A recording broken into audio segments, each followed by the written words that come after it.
가을에 서늘한 바람이 불던 어느 목요일 오후 70세의 장미자 할머니는 평소와 다름없이 아들 준호네 집으로 향했습니다. 손에는 정성스럽게 만든 밑반찬이 담긴 보자기를 들고 계셨죠. 새벽부터 일어나 무와 배추로 김치를 담그고 멸치로 우린 국물에 시금치나물도 묻혔습니다. 그동안 아들 부부가 보여준 냉랭한 반응에도 불구하고 어머니 마음이란 그런 것이겠죠. 자식을 향한 사랑만큼은 변하지 않으니까요. 버스에서 내려 아파트 단지로 걸어가는 동안 미자는 마음속으로 기대와 걱정을 동시에 품고 있었어요. 혹시나 오늘은 준호가 반갑게 맞아줄까 하는 희망과 또다시 차가운 시선을 받게 될까 하는 두려움이 교차했습니다. 아파트 현관 앞에서 초인종을 누르자 며느리 김선영의 목소리가 인터폰 너머로 들려왔어요. 또 오셨어요? 벌써부터 짜증이 묻어나는 톤이었습니다.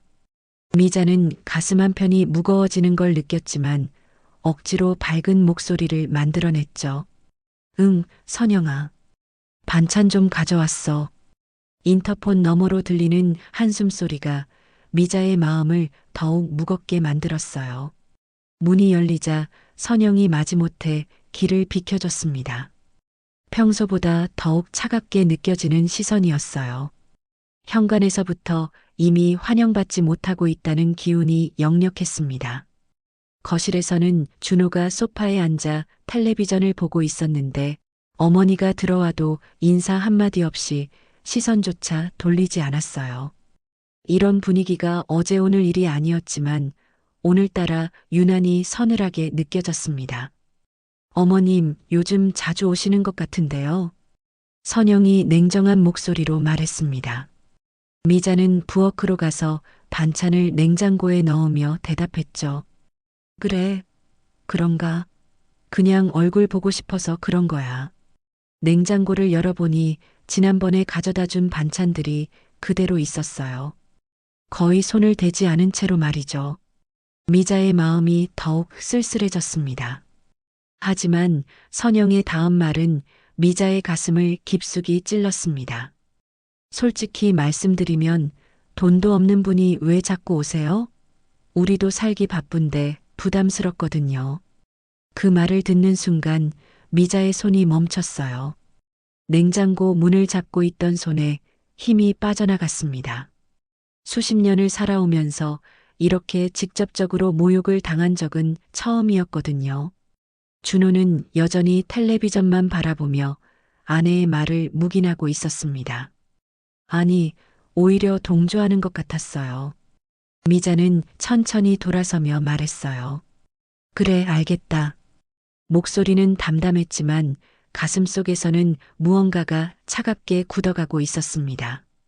40여 년 전 남편을 일찍 떠나보내고 혼자서 준호를 키우며 겪었던 모든 고생들이 한순간에 무너져 내리는 것 같았어요. 준호야, 너는 아무 말도 없니? 미자가 아들을 바라보며 물었습니다. 하지만 준호는 고개도 돌리지 않고 대답했어요. 엄마, 선영이 말이 틀린 건 아니잖아요. 우리도 현실적으로 생각해야죠.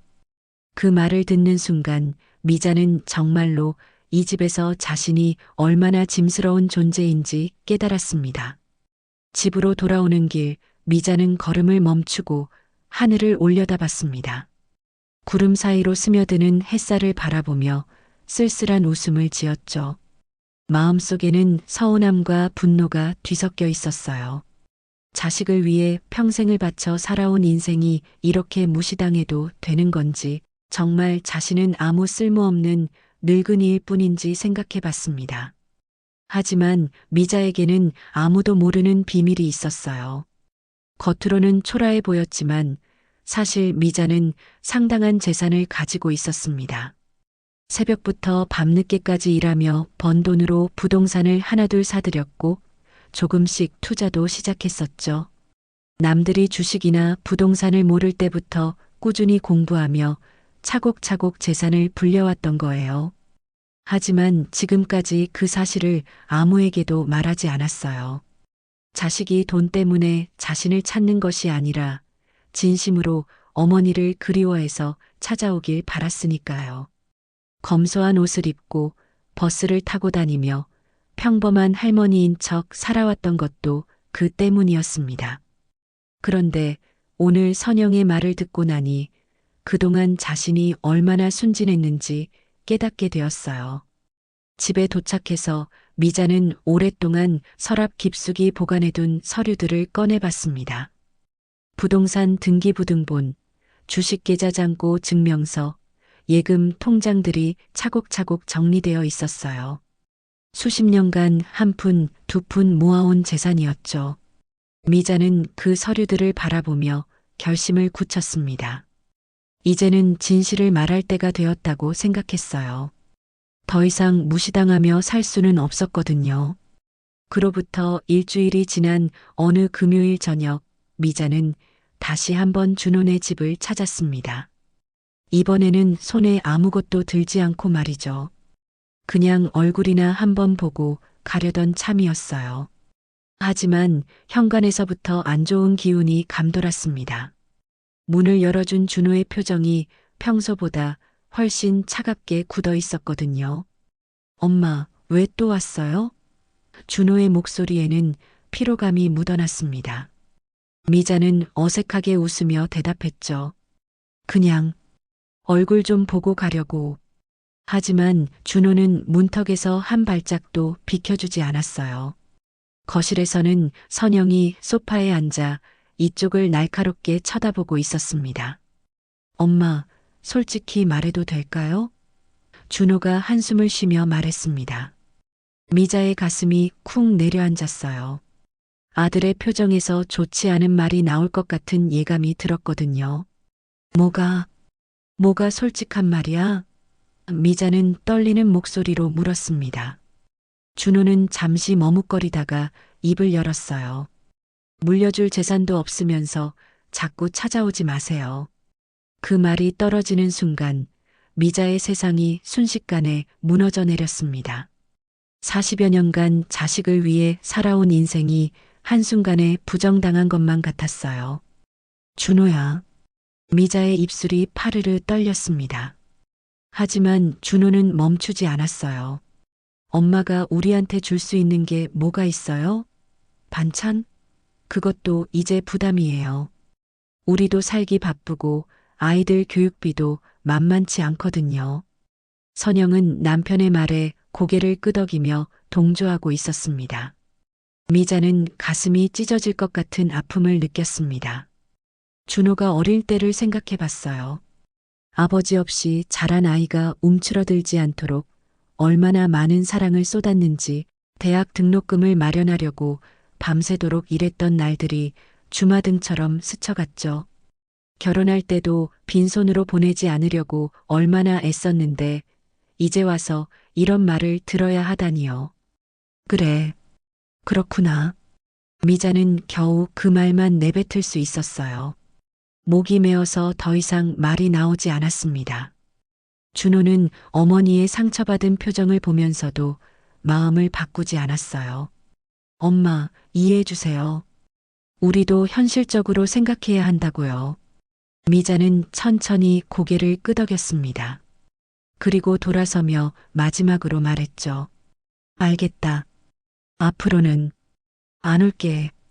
현관문이 뒤에서 닫히는 소리가 유난히 크게 들렸어요. 복도를 걸어 나오면서 미자의 눈가에 눈물이 맺혔습니다.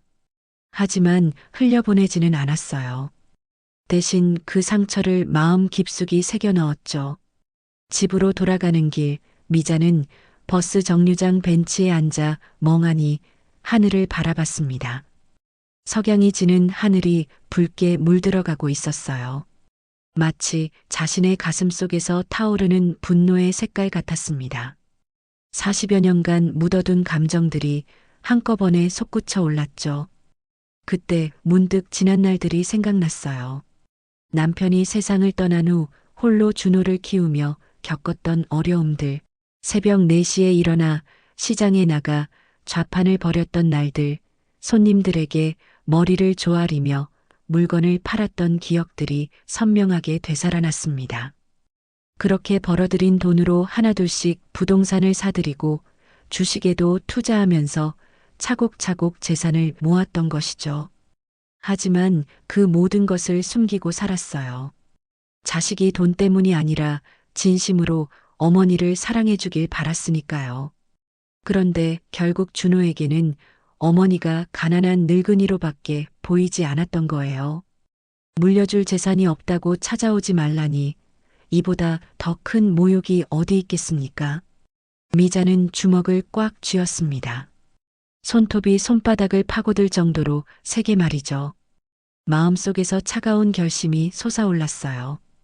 이제는 진실을 보여줄 때가 되었다고 생각했습니다. 준호와 선영이 얼마나 잘못 생각하고 있었는지 자신들이 놓친 것이 무엇인지 깨닫게 해주고 싶었어요. 집에 도착한 미자는 서랍에서 오래된 주소록을 꺼내 김도연 변호사의 번호를 찾았습니다. 20여 년 전부터 법률 업무를 도맡아왔던 믿을 만한 사람이었죠.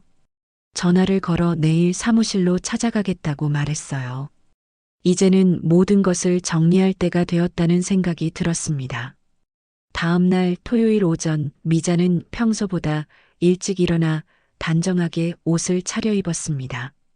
오래된 코트를 입고 낡은 가방을 들었지만 오늘은 왠지 걸음걸이가 달랐어요. 마치 오랫동안 짊어지고 있던 무거운 짐을 내려놓을 준비를 하는 사람처럼 말이죠. 지하철을 타고 강남으로 향하는 동안 미자는 창밖 풍경을 바라보며 지난 40여 년을 돌아봤습니다. 김도연 변호사 사무실은 강남의 한 빌딩 15층에 있었습니다. 미자가 엘리베이터에서 내려 사무실 문을 열고 들어서자 도연이 반갑게 맞아주었어요. 미자 선생님, 오랜만이세요. 어떻게 지내셨습니까? 20여 년 전부터 미자의 법률 업무를 담당해온 그는 다른 사람들과 달리 미자의 진짜 모습을 알고 있는 몇 안 되는 사람 중 하나였습니다. 평범해 보이는 외모 뒤에 숨겨진 놀라운 사업 수완을 잘 알고 있었거든요. 도연 씨, 고생이 많으시죠? 미자는 의자에 앉으며 말했어요. 오늘 온 건 좀 중요한 일 때문이에요. 제 재산을 정리해서 목록을 만들어 주세요. 도연은 고개를 끄덕이며 컴퓨터를 켰습니다. 화면에는 미자의 이름으로 된 수많은 자료들이 나타났죠. 부동산 관리 파일부터 주식 포트폴리오까지 체계적으로 정리되어 있었어요. 먼저 부동산부터 말씀드릴게요. 도연이 서류를 펼치며 설명을 시작했습니다. 강남 역삼동 상가 건물 한 채, 지금 시세로 약 15억 정도 됩니다. 1층은 유명한 치킨 프랜차이즈가 들어와 있고 2층과 3층은 사무실로 임대를 주고 계시죠. 미자는 조용히 듣고 있었어요. 20여 년 전 남편 보험금으로 처음 산 그 건물이 이제는 이런 가치를 가지게 되었다니 감회가 새로웠습니다. 그리고 서초동 오피스텔 3채, 이건 총 8억 원 정도 되고요. 도연이 계속 설명했어요. 모두 전세로 내놨는데 수익률이 꽤 좋습니다. 특히 법조타운 근처라 변호사나 회계사분들이 선호하시더라고요. 미자는 그때의 투자 결정이 얼마나 현명했는지 새삼 느꼈습니다. 남들이 오피스텔은 투자 가치가 없다고 할 때 과감히 투자했었거든요. 마포구에 있는 아파트 2채도 있으시고 이건 현재 월세로 나가 있어서 매월 300만 원씩 수입이 들어오고 있어요. 도연의 설명에 미자는 만족스러운 표정을 지었습니다. 그리고 경기도 성남에 있는 토지도 있는데 여기가 정말 대박이에요. 개발 예정지로 지정되면서 가치가 몇 배로 뛰었거든요. 미자는 그 토지를 샀던 날을 기억했어요. 남들은 모두 외진 곳이라며 말렸지만 미자는 개발 계획을 미리 파악하고 투자했던 것이었죠. 현재 평가가 얼마나 되나요? 약 10억 원 정도 될 것 같습니다. 개발이 본격적으로 시작되면 더 오를 수도 있고요. 다음은 금융 자산 차례였습니다. 은행 예금부터 보시면 국민은행에 4억, 신한은행에 3억, 우리은행에 2억, 이렇게 해서 총 10억 원 정도 있으시네요. 도연의 설명이 계속되었어요.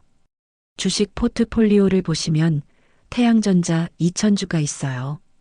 현재 시세로 약 13억 원 정도 됩니다. 언제 사신 거예요? 10년 전쯤 주가가 많이 떨어졌을 때 조금씩 모았어요. 좋은 회사는 언젠가 다시 오른다고 생각했거든요. 한국화학 주식도 500주, 현재 4억 원어치 정도 되고요. 대한자동차는 300주로 2억 원어치입니다. 미자는 젊은 시절부터 주식 공부를 열심히 했던 것이 헛되지 않았다고 생각했어요. 아, 그리고 최근에 투자하신 것들도 있어요. 한국포털, 코리아검색, 바이오셀 이런 주식들도 꽤 많이 보유하고 계시죠. 도연이 계속해서 설명했습니다. 전체 주식 평가 금액이 현재 약 18억 원 정도 됩니다. 정말 대단한 포트폴리오예요. 미자는 주식 투자 공부를 위해 밤늦게까지 경제신문을 읽고 기업 분석을 했던 날들을 떠올렸어요. 나이가 들어도 새로운 것을 배우는 걸 게을리하지 않았던 덕분이었죠. 그리고 몇 년 전에 사두신 비트코인도 있고요. 도연이 미소를 지으며 말했습니다. 처음에는 위험한 투자라고 생각했는데 선생님 판단이 맞았네요. 몇 년 전에 사두신 것들이 지금 엄청나게 올랐어요. 약 5억 원 정도 될 것 같습니다. 미자는 새로운 투자에도 관심을 가져왔던 자신이 자랑스러웠어요. 골드바는 언제 사신 거예요? 경제위기가 올 때마다 조금씩 샀어요. 금은 아무래도 안전자산이니까요. 현재 시세로 약 3억 원어치 보유하고 계시네요. 그리고 국채, 회사채 투자도 꽤 하셨고요. 도연이 마지막 항목들을 확인하며 말했어요. 전체적으로 계산해보면 선생님의 총 재산은 약 50억 원 정도 됩니다. 그 말을 들은 미자는 잠시 멍하니 있었어요. 자신도 이렇게 많은 재산을 모았다는 것이 실감나지 않았거든요. 40여 년 전 남편이 세상을 떠났을 때만 해도 빈손이었는데 이제는 이런 거액의 자산가가 되어 있다니 믿기지 않았습니다. 참 기가 막히네요. 미자가 쓸쓸하게 웃으며 말했습니다. 이 많은 재산을 가지고 있으면서도 아들한테는 가난한 엄마로만 보였으니까요. 재산 목록을 확인한 미자는 도연에게 또 다른 부탁을 했습니다. 최은경 회계사님도 불러주세요. 오늘 모든 걸 정리하고 싶어요. 도연이 전화를 걸자 1시간 후 은경이 서류 가방을 들고 사무실에 도착했어요. 20년 넘게 미자의 재정을 관리해온 그녀 역시 오늘 미자의 표정에서 뭔가 특별한 결심을 읽을 수 있었습니다. 미자 선생님, 오랜만이에요. 은경이 인사를 건네며 자리에 앉았어요. 도연 변호사님한테 들으니 상속 계획을 다시 세우신다고 하시던데요. 미자는 고개를 끄덕이며 답했습니다. 네, 그동안 미뤄왔던 일을 이제 해야겠어요. 도연이 컴퓨터 화면을 돌려 보여주며 말했어요. 선생님의 현재 유언장을 보시면 준호 씨에게 전 재산의 80%를 상속하도록 되어 있네요. 미자는 그 내용을 보며 씁쓸한 웃음을 지었습니다. 그때만 해도 아들이 효자인 줄 알았거든요. 은경이 노트북을 열어 자세한 재산 내역을 펼쳐 보였어요. 부동산 자산이 총 30억, 주식 투자가 18억, 현금 예금이 12억입니다. 여기에 채권이나 금 투자까지 하면 정말 50억이 넘어요. 미자는 그 숫자들을 보며 감회에 젖었습니다. 혼자서 이 모든 걸 일궈냈다는 것이 믿기지 않았거든요. 선생님, 새로운 상속 계획은 어떻게 하고 싶으세요? 도연이 조심스럽게 물었습니다. 미자는 잠시 생각에 잠겼어요. 지난 몇 년간 자신에게 진짜 관심을 보여준 사람들을 떠올려 봤죠. 먼저 정혜란 씨부터 떠오르네요. 미자가 말했습니다. 혜란은 같은 아파트에 사는 이웃으로 지난 10년 넘게 미자를 친어머니처럼 모셔왔어요. 몸이 아플 때마다 병원에 데려다 주고 명절 때면 함께 차례를 지내자고 했죠. 혜란 씨는 제게 정말 딸 같은 존재예요. 미자의 목소리에 따뜻함이 묻어났습니다. 그분에게 얼마나 드리고 싶으세요? 은경이 펜을 들며 물었어요. 미자는 확신에 찬 목소리로 답했습니다. 강남 상가 건물을 주고 싶어요. 그분이 평생 걱정 없이 살 수 있도록 말이에요. 도영과 은경은 놀란 표정을 지었습니다. 15억 원이 넘는 건물을 이웃에게 주겠다는 것이니까요. 그리고 성당에서 함께 봉사활동을 했던 분들도 있고요. 미자가 계속 말했어요. 김순철 할아버지, 이덕순 할머니 이런 분들이요. 이분들도 저를 정말 가족처럼 대해주셨거든요. 미자는 그동안 자신을 진심으로 챙겨준 사람들의 얼굴을 하나하나 떠올리고 있었어요. 은경이 계산기를 두드리며 말했습니다. 그러면 혜란 씨에게 15억, 성당 봉사활동 분들에게 총 10억 정도 드린다고 하면 나머지가 25억 정도 남네요. 미자는 고개를 끄덕였어요. 아드님께는 얼마나 남겨두실 건가요? 그 질문을 들은 미자는 한참을 생각했습니다. 아무리 서운하고 화가 나도 결국은 자신이 낳고 기른 아들이잖아요. 10억 정도 주죠. 미자가 결정했어요. 그것도 조건을 달아서요. 도연이 궁금하다는 표정으로 물었습니다. 어떤 조건 말씀이세요? 앞으로 1년 동안 한 달에 한 번씩 저를 찾아와야 해요. 미자의 목소리에 단호함이 묻어났어요. 그것도 빈손으로 오는 게 아니라 정성스럽게 준비해서 와야 하고요. 만약 이 조건을 지키지 않으면 상속받을 권리를 포기하는 거죠. 은경이 기록을 하며 물었어요. 그럼 나머지 돈은 어떻게 하실 건가요? 미자는 잠시 창밖을 바라봤습니다. 자선단체에 기부하고 싶어요. 제가 평생 검소하게 살면서 모은 돈이니까 정말 도움이 필요한 곳에 써야겠죠. 도연이 정리하며 말했어요. 그러면 정혜란 씨에게 15억, 성당 봉사분들에게 10억, 준호 씨에게 조건부로 10억, 나머지는 자선단체 기부. 이렇게 정리하면 되겠네요. 미자는 만족스러운 표정으로 고개를 끄덕였습니다. 이제 준호에게 이 내용을 알려주고 싶어요. 미자가 말했어요. 재산 목록과 새로운 상속 계획을 우편으로 보내주세요. 그리고 한 가지 더, 내가 왜 이런 결정을 했는지 편지도 함께 넣어주고요. 도연과 은경은 미자의 결연한 표정을 보며 고개를 끄덕였어요. 진심을 보여준 사람들에게 내 재산을 물려주는 게 맞다고 생각해요. 미자의 마지막 말에는 오랜 세월 쌓였던 서운함과 동시에 새로운 시작에 대한 의지가 담겨 있었습니다. 월요일 아침, 준호는 평소와 같이 출근 준비를 하고 있었습니다. 면도를 하던 중 현관에서 초인종이 울렸어요. 여보, 우편 배달 왔나 봐요. 선영이 거실에서 소리쳤습니다. 준호는 대수롭지 않게 생각하며 면도를 계속했죠. 선영이 문을 열고 우편물을 받아들고 있을 테니까요. 이상하네. 선영의 목소리에 의아함이 묻어났습니다. 등기로 온 큰 봉투가 있어요. 발신이니 어머님이네요. 준호는 면도 크림을 닦으며 거실로 나왔어요. 엄마가 뭘 보냈을까? 평소 전화나 문자도 잘 안 하시는 어머니가 갑자기 등기를 보냈다는 게 이상했거든요. 선영이 봉투를 뜯어보니 두꺼운 서류 뭉치가 들어 있었습니다. 맨 위에는 정성스럽게 손으로 쓴 편지 한 장이 있었어요. 그 아래로는 온갖 종류의 서류들이 차곡차곡 정리되어 있었죠. 이게 뭐야? 준호가 어깨 너머로 들여다봤습니다. 선영이 편지를 펼쳐 읽기 시작했어요. 미자의 정성스러운 글씨로 쓰여진 편지는 간결했지만 강렬했습니다. 이것이 당신들이 무시한 나의 진짜 모습이다. 그 한 줄을 읽는 순간 준호와 선영의 얼굴이 동시에 굳어졌어요.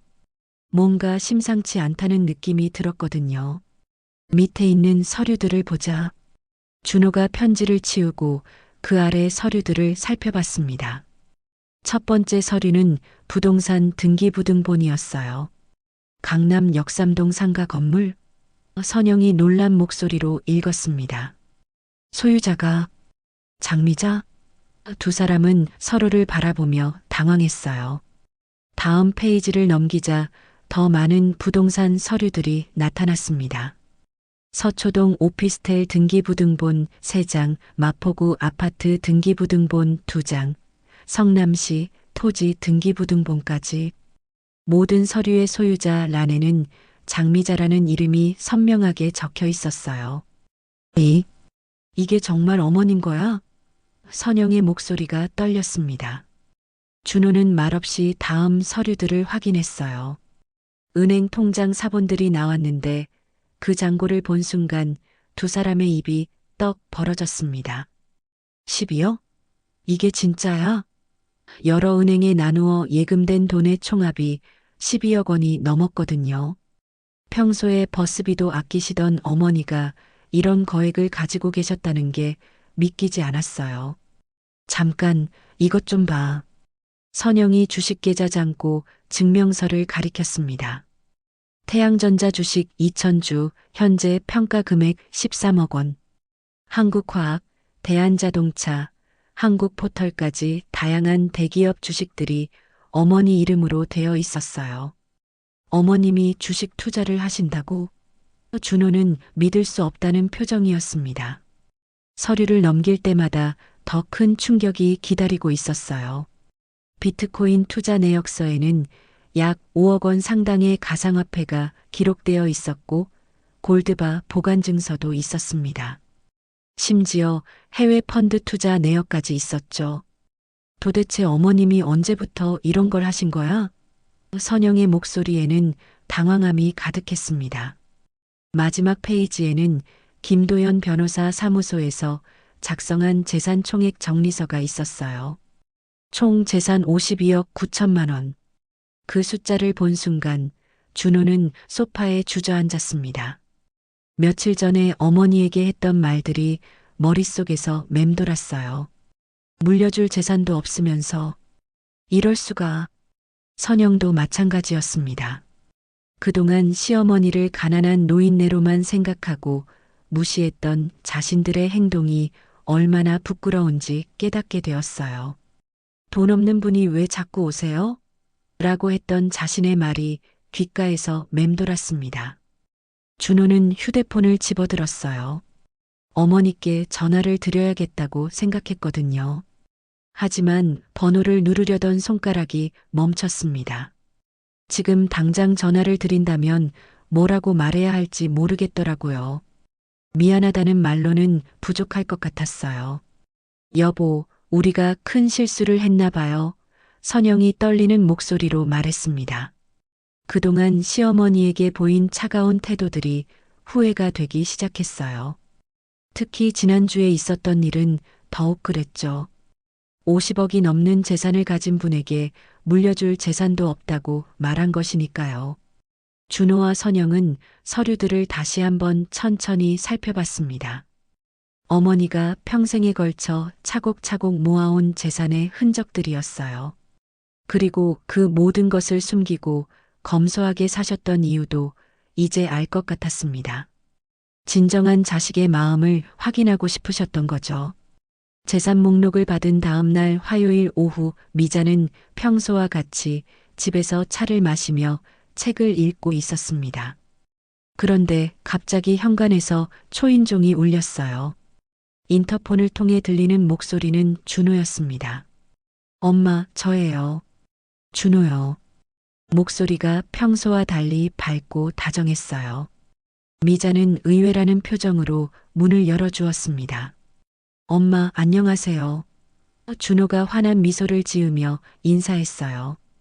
그 뒤로 선영도 따라 들어왔는데 손에는 고급 포장지에 쌓인 큰 보자기를 들고 있었습니다. 어머님, 오랜만이에요. 선영의 목소리도 평소보다 한 옥타브 높았어요. 미자는 두 사람의 갑작스러운 변화에 당황스러워했습니다. 그래. 들어와라. 미자는 담담하게 말하며 길을 비켜주었어요. 준호는 거실에 들어서자마자 어머니의 어깨를 살짝 만지며 말했습니다. 엄마, 요즘 어떻게 지내세요? 건강은 괜찮으시고요? 지난주까지만 해도 얼굴 보기도 싫어했던 아들이 갑자기 이런 관심을 보이니 어색할 수밖에 없었어요. 선영은 부엌으로 가서 가져온 음식들을 꺼내기 시작했어요. 어머님, 백화점에서 좋은 한우를 사왔어요. 그리고 이건 유명한 떡집에서 만든 인절미고요. 평소 같으면 마트에서 파는 싸구려 반찬이나 가져왔을 선영이 이렇게 비싼 음식들을 사왔다는 게 이상했습니다. 미자는 소파에 앉아 두 사람의 행동을 지켜봤어요. 준호는 계속해서 어머니 곁에서 맴돌며 이런저런 말을 걸었습니다. 엄마, 혹시 어디 아픈 데는 없으세요? 병원 검진은 언제 받으셨어요? 갑자기 건강을 챙기는 효자가 되어버린 거죠. 하지만 미자에게는 모든 게 가식적으로 보였어요. 선영아, 너도 앉아라. 미자가 며느리에게 말했습니다. 선영은 부엌에서 음식을 차리느라 바쁜 척하며 답했어요. 네, 어머님. 금방 갈게요.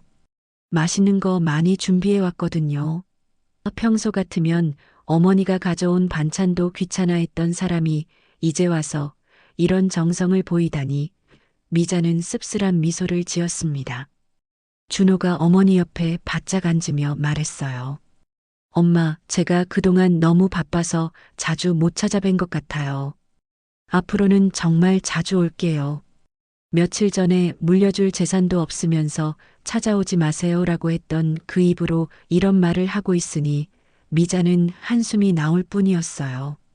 선영도 음식을 다 차리고 나서 어머니 곁으로 다가왔어요. 어머님, 정말 죄송해요. 그동안 제가 너무 서운하게 해드린 것 같아서요. 갑자기 공손해진 며느리의 태도에 미자는 고개를 저었습니다. 아니야, 괜찮다. 하지만 속마음은 전혀 그렇지 않았어요. 엄마, 이제부터는 정말 달라질 거예요. 준호가 어머니의 손을 잡으며 말했습니다. 매주 찾아뵐 테니까 걱정하지 마세요. 미자는 아들의 손을 가만히 내려다봤어요. 어릴 때는 정말 작고 귀여웠던 그 손이 이제는 욕심으로 가득한 어른의 손이 되어버린 것 같았습니다. 그래, 고맙다. 미자는 짧게 답했어요. 더 이상 할 말이 없었거든요. 이 모든 변화가 그 서류 때문이라는 걸 너무나 잘 알고 있었으니까요. 만약 자신이 정말 가난한 노인이었다면 준호와 선영은 절대 이런 태도를 보이지 않았을 것입니다. 선영이 차를 따라주며 말했어요. 어머님, 앞으로 뭐 필요한 거 있으시면 언제든지 말씀해 주세요. 제가 다 해드릴게요. 지난주에 돈도 없는 분이 왜 자꾸 오세요? 라고 했던 그 사람이 맞나 싶을 정도였어요. 미자는 차를 홀짝이며 생각했습니다. 사람이 이렇게 쉽게 변할 수 있는 건가? 엄마, 혹시 투자 같은 것도 하세요? 준호가 조심스럽게 물어봤어요. 결국 본색이 드러나기 시작한 거죠.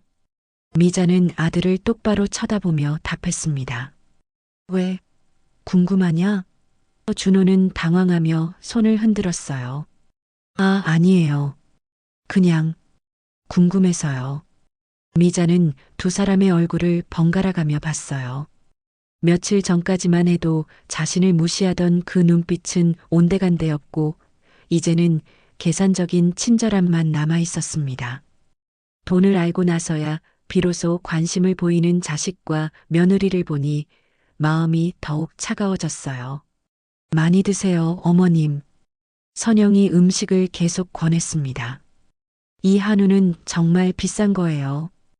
어머님 건강을 생각해서 특별히 골라온 거거든요. 미자는 고개만 끄덕였어요. 이제 와서 이런 정성이 무슨 의미가 있겠습니까? 진심이 아니라는 걸 너무나 잘 알고 있었으니까요. 준호와 선영이 돌아간 다음 날 수요일, 미자는 다시 한번 김도연 변호사 사무실을 찾았습니다. 어제 있었던 일을 생각하니 마음이 더욱 확고해졌어요. 아들 부부의 갑작스러운 변화는 오히려 미자에게 자신의 결정이 옳았다는 확신을 주었거든요. 어제 준호가 찾아왔어요. 미자가 의자에 앉으며 말했습니다. 그동안 본 적 없는 모습이더라고요. 도연은 미자의 표정을 보며 대략 어떤 일이 있었는지 짐작할 수 있었어요. 아, 재산 목록을 받아보신 모양이네요. 미자는 어제 있었던 일들을 자세히 설명했습니다. 갑자기 효자가 된 아들, 고급 음식을 사들고 온 며느리, 그리고 그들의 가식적인 친절까지 정말 한심했어요. 미자의 목소리에는 실망감이 묻어 있었어요. 돈을 알고 나서야 이렇게 관심을 보이다니. 그래서 어떻게 하고 싶으세요? 도연이 조심스럽게 물었습니다. 미자는 망설임 없이 답했어요. 상속 계획을 더 확실하게 바꾸고 싶어요. 준호에게는 법적으로 정해진 최소한만 주고 싶습니다. 도연은 고개를 끄덕이며 관련 법령을 찾아봤어요. 법정 상속분으로 하면 전체 재산의 10분의 1 정도만 가져갈 수 있어요. 도연이 설명했습니다. 그러면 약 5억 원 정도가 되겠네요. 미자는 만족스러운 표정을 지었어요.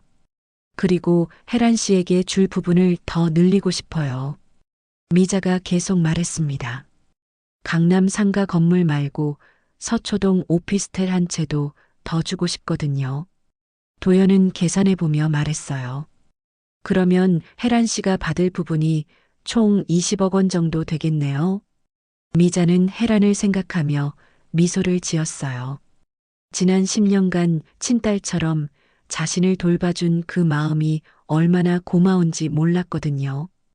혜란 씨는 자격이 충분해요. 진짜 효심을 보여준 사람이니까요. 미자의 목소리에는 따뜻함이 묻어 있었습니다. 성당 봉사활동 하시는 분들에게도 더 드리고 싶어요. 미자가 말을 이었습니다. 이런 분들이 진짜 가족 같았거든요. 도연은 그 내용도 기록하며 물었어요. 총 얼마 정도 드릴 생각이세요? 15억 원 정도요. 미자의 답에 도연은 놀랐어요. 그러면 자선단체 기부금이 줄어들 텐데 괜찮으세요? 미자는 고개를 끄덕였습니다. 괜찮아요. 진심으로 저를 대해준 분들에게 더 많이 드리는 게 맞다고 생각해요. 최은경 회계사도 오후에 사무실로 와서 새로운 계획을 함께 검토했습니다. 정혜란 씨에게 20억, 성당 봉사분들에게 15억, 준호 씨에게 5억, 자선단체에 12억. 은경이 정리하며 말했어요. 이게 최종안인가요? 네, 그렇게 해주세요.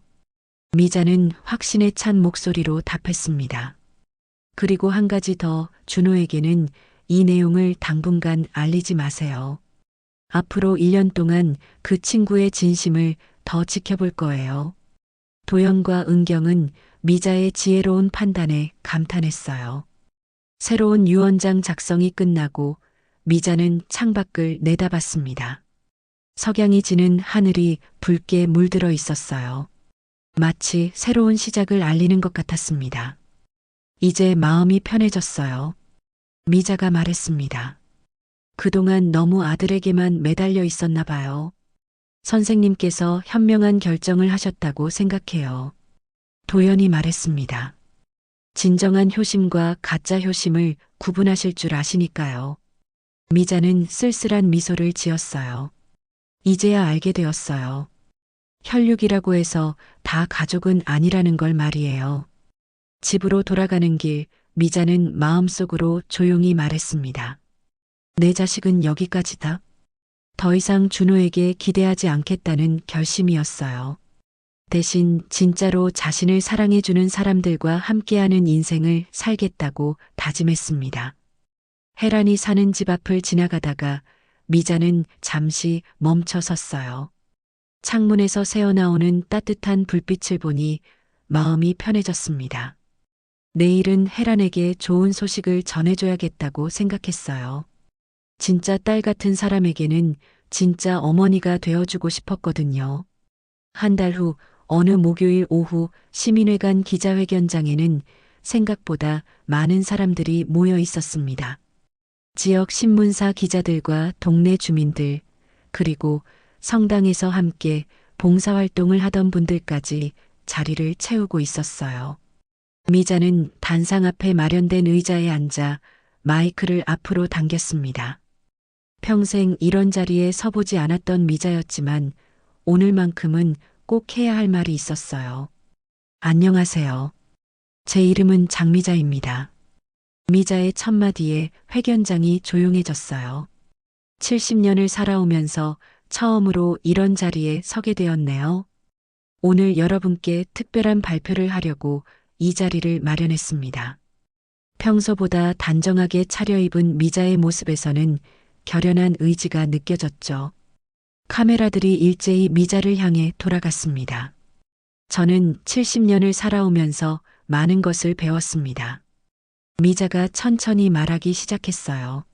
아픈 상처도 많이 받았고 기쁜 일도 있었지만 그 중에서도 가장 소중한 깨달음은 가족이라는 것이 혈육으로만 이어지는 게 아니라는 사실이었습니다. 회견장에 앉은 혜란이 미자를 바라보며 눈물을 글썽였어요. 미자는 준비해온 서류를 펼쳐 보였습니다.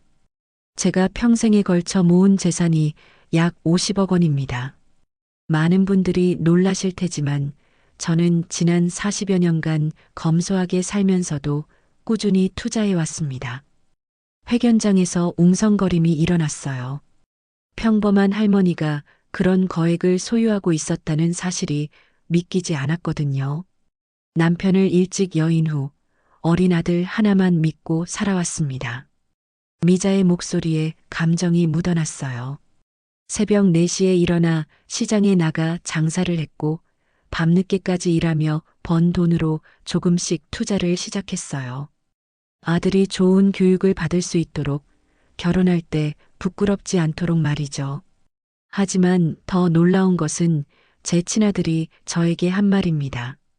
미자의 목소리에 떨림이 묻어났어요. 며느리는 돈도 없는 분이 왜 자꾸 오세요라고 했고 아들은 물려줄 재산도 없으면서 자꾸 찾아오지 마세요라고 했습니다. 그 말을 듣자 회견장이 술렁거렸습니다.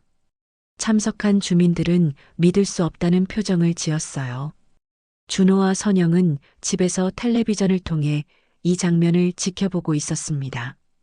어머니가 갑자기 기자회견을 연다는 소식을 듣고는 불안한 마음으로 방송을 틀었던 거죠. 하지만 어머니의 입에서 나오는 말들을 듣자 두 사람의 얼굴이 점점 창백해졌어요. 자신들이 했던 말들이 고스란히 공개되고 있었거든요. 저는 그동안 왜 제 재산을 숨기고 살았는지 말씀드리고 싶어요. 미자가 계속 말했습니다. 자식이 돈 때문이 아니라 진심으로 어머니를 사랑해 주길 바랐기 때문입니다. 하지만 결국 제가 가진 것이 없다고 생각하니 저를 짐스러워 하더군요. 회견장의 분위기가 점점 미자에게 동조하는 쪽으로 기울었어요. 저는 오늘 제 재산의 향방을 공개적으로 발표하려고 합니다. 미자가 결연한 표정으로 말했어요. 제 친아들에게는 법적으로 정해진 최소 상속분만 남겨두겠습니다. 나머지는 저를 진심으로 사랑해준 사람들과 사회에 환원하겠습니다. 회견장에서 박수가 터져 나왔어요. 특히 정혜란 씨에게 20억 원을 드리겠습니다. 미자가 혜란을 바라보며 말했어요. 이분은 지난 10년간 친딸보다도 더 저를 잘 돌봐주셨거든요. 몸이 아플 때마다 병원에 데려다 주시고 명절 때면 함께 차례를 지내자고 하셨어요. 혜란은 눈물을 흘리며 고개를 숙였습니다. 이런 큰 돈을 받게 될 줄은 꿈에도 몰랐거든요. 할머니, 혜란이 떨리는 목소리로 말하려 했지만 미자가 손을 저으며 말을 막았어요. 아직 끝나지 않았어요. 그리고 성당에서 함께 봉사활동을 하신 분들에게도 15억 원을 나누어 드리겠습니다. 미자의 발표에 성당 어르신들이 놀라워했어요. 김할아버지, 이 할머니, 박할아버지. 이분들은 저에게 진짜 가족의 따뜻함을 보여주셨습니다. 외로울 때 함께 해주시고, 아플 때 돌봐주시고, 기쁠 때 함께 웃어주셨어요. 텔레비전 앞에 준호는 소파에서 일어나 방송을 끄려고 했지만 선영이 말렸어요. 끝까지 들어봐요. 하지만 두 사람 모두 어머니의 다음 말이 두려웠습니다. 자신들이 얼마나 큰 실수를 했는지 이제야 깨닫고 있었거든요. 나머지 10억 원은 어려운 이웃들을 돕는 자선단체에 기부하겠습니다. 미자의 발표가 계속되었어요. 홀로 사시는 어르신들, 어려운 가정의 아이들, 도움이 필요한 분들을 위해 쓰이길 바랍니다. 탐욕과 무시는 결국 아무것도 남기지 못한다는 것을 보여주고 싶었습니다. 그 말에 회견장에 참석한 모든 사람들이 기립박수를 보냈어요. 미자는 잠시 숨을 고르고 마지막으로 가장 중요한 말을 했습니다. 가족은 피가 아니라 마음으로 맺는 것입니다. 그 한마디가 회견장을 감동으로 물들였어요. 혈육이라고 해서 모두 가족이 되는 것이 아니고 피가 섞이지 않았다고 해서 가족이 될 수 없는 것도 아닙니다. 진심으로 사랑해주는 사람이 진짜 가족이라는 것을 70평생 살아보고 나서야 깨달았습니다. 준호는 결국 텔레비전을 꺼버렸어요. 더 이상 볼 수가 없었거든요. 선영도 마찬가지였습니다. 자신들의 욕심과 무례함이 이런 결과를 가져왔다는 사실이 견디기 어려웠어요. 우리가 정말 바보였네. 선영이 한숨을 쉬며 말했습니다. 이제 어떻게 해야 하지? 기자회견이 끝나고 미자는 혜란의 손을 잡고 회견장을 나섰습니다. 두 사람의 얼굴에는 환한 미소가 가득했어요. 할머니, 정말 고마워요. 하지만 이렇게 큰 돈을. 혜란이 눈물을 글썽이며 말했습니다. 나야말로 고마워. 진짜 딸 같은 사람을 만날 수 있어서 말이야. 돈이 중요한 게 아니라 그동안 내가 보여준 마음이 고마운 거야. 미자가 답했어요. 회견장 밖에서는 동네 주민들이 미자를 둘러싸며 박수를 쳤습니다. 정말 용감하세요. 멋있어요. 우리도 본받아야겠어요. 하는 칭찬이 쏟아졌어요. 미자는 그런 사람들을 바라보며 생각했습니다. 이제야 진짜 가족들에게 둘러싸여 있다는 느낌이었어요. 석양이 지는 길을 혜란과 함께 걸으며 미자는 마음속으로 조용히 말했습니다. 이제야 진짜 행복해졌구나. 더 이상 혈육이라는 이름으로 상처받지 않겠다는 다짐이었습니다. 진심으로 사랑해주는 사람들과 함께하는 새로운 인생이 시작된 거죠. 할머니, 그런데 정말 괜찮으세요? 준호 씨가 화를 낼 수도 있을 텐데. 혜란이 걱정스러운 표정으로 물었어요. 미자는 고개를 저으며 답했습니다. 화를 낼 권리도 없어. 그동안 어머니를 어떻게 대했는데 말이야. 이제는 내가 정말 소중하게 생각하는 사람들과 함께 살고 싶어.